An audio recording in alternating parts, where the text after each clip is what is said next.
I was sitting there listening and I forgot I'm going to speak. I'm getting so excited when we talk about innovation. It's something that in the past 20 years, people say, Jack, what are you doing? I call myself innovation.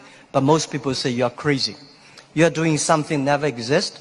And I'm very, very honored to be invited here today. I think I want to say great congratulations for this great innovation center, the opening. I met Simon Paris, I think, 10 years ago in Davos. I listened to his speech. His determination for innovation, leadership, courage inspired me. I would say many of the things that Alibaba doing that needs courage, needs determination, needs leaderships. So I think he is with us all the time. And I think this innovation center is also a gift for the 70th anniversary of Israel. 4 months ago, I came to Israel. This is my first trip to Israel. I came with 37 Alibaba senior executives.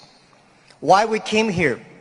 We got a lot of invitations, but the reason we came here because we had a huge debate among ourselves because of the competition, because of the pressure, because of all these things that are around us, the anxiety. And I say, let's go to Israel. When you are there, you know what competition means. When you're there, you know when the people surrounded you, how you can survive. And after 4 days, visited the government, companies, venture capitalists, and a lot of entrepreneurs, we learned 2 things. First is innovation. Second is chutzpah, the courage to challenge. And we find in Israel, innovation is everywhere.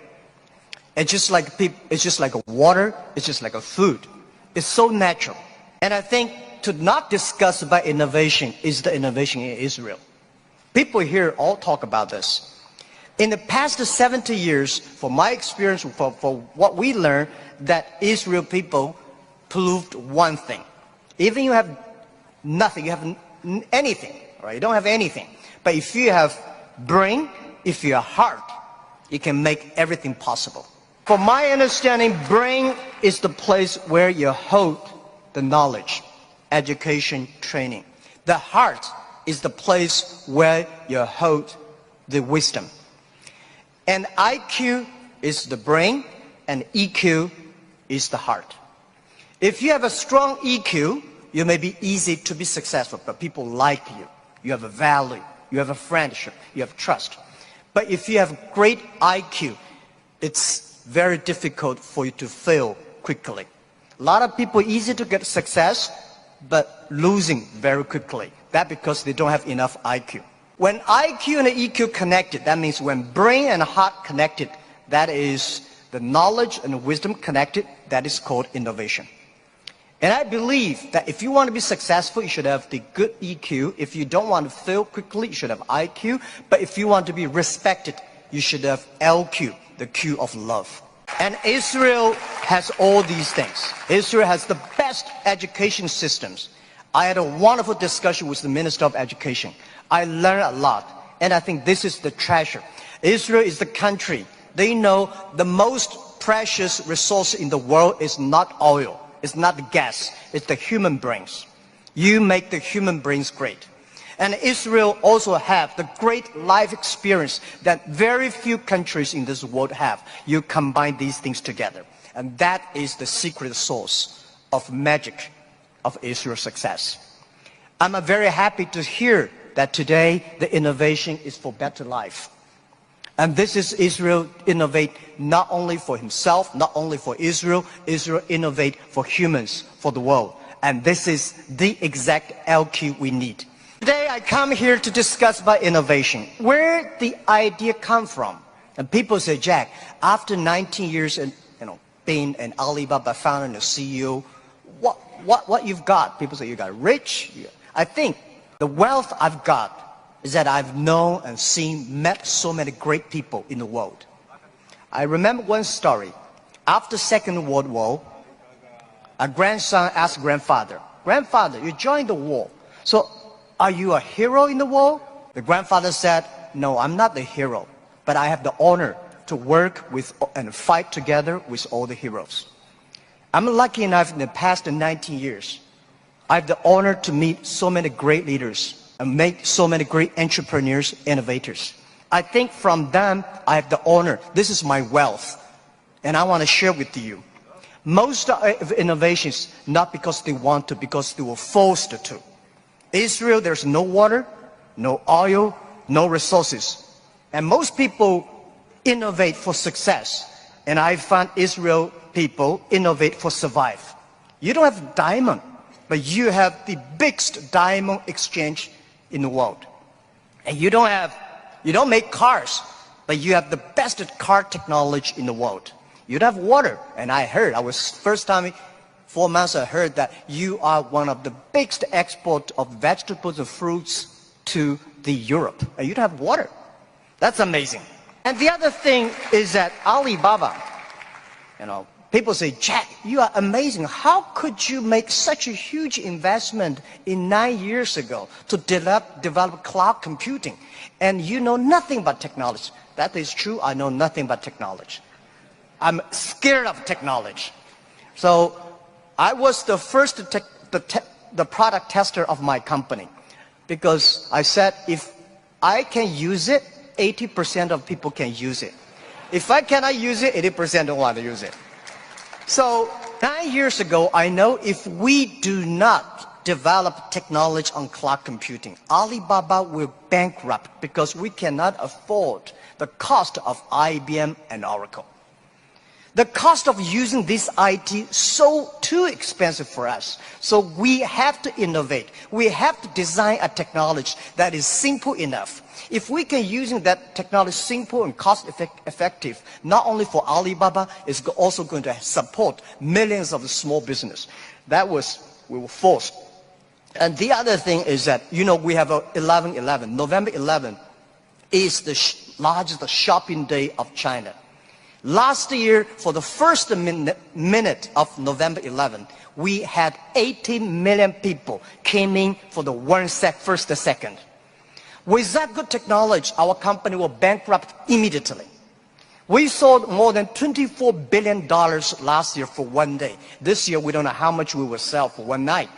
It's the technology behind it. So we were forced to do that. And today, a lot of people say, young people have no opportunities. I think that thing I've heard for 40 years. When I was young, I hated Bill Gates, because I think Microsoft take all the opportunity. IBM, Oracle, they take all the opportunity. But later I found, when people start to complain, that is the opportunity. Most people keep on complaining. If you can solve the complaining, if you solve the problems, and that is the opportunity. Innovation is the way to solve anxiety, worries, unsatisfaction.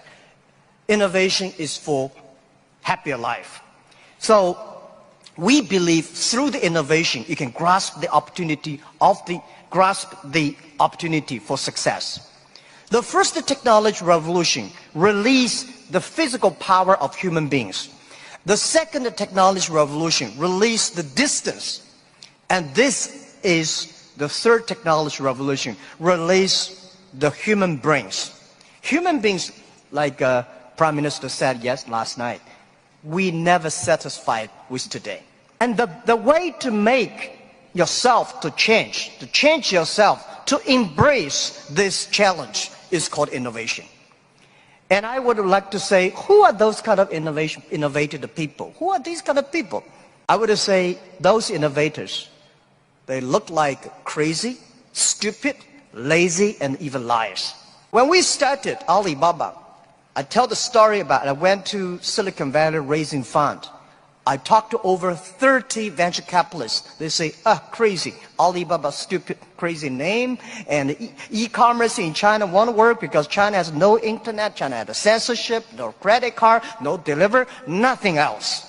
So they think it's impossible to make. They think, Jack, you are coming here to tell a lie. But we believe China has the future.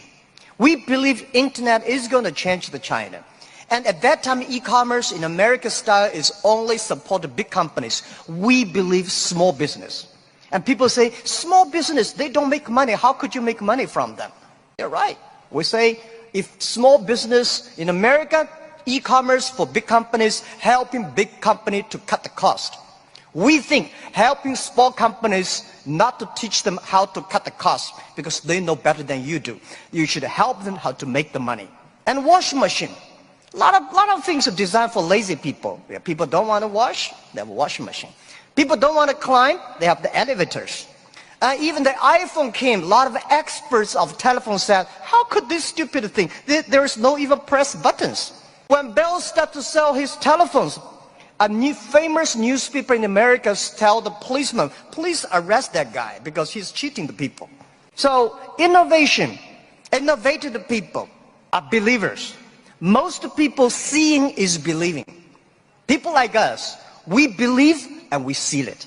Innovators, they are not one person, they are a group of people. So when you invest in money in somebody, you should see, does this guy have followers? If you have a group of people who are crazy like him, that would be great. I remember early 2000, I went to the United States to talk about, make my speech about internet in the future in China. I believe internet population in China will be bigger than the USA. People say, that is not true. My reason was very simple. China have 1.4 billion people. USA have only 300 million people. Make everybody online, 300 million, right? So China has a huge potential for that.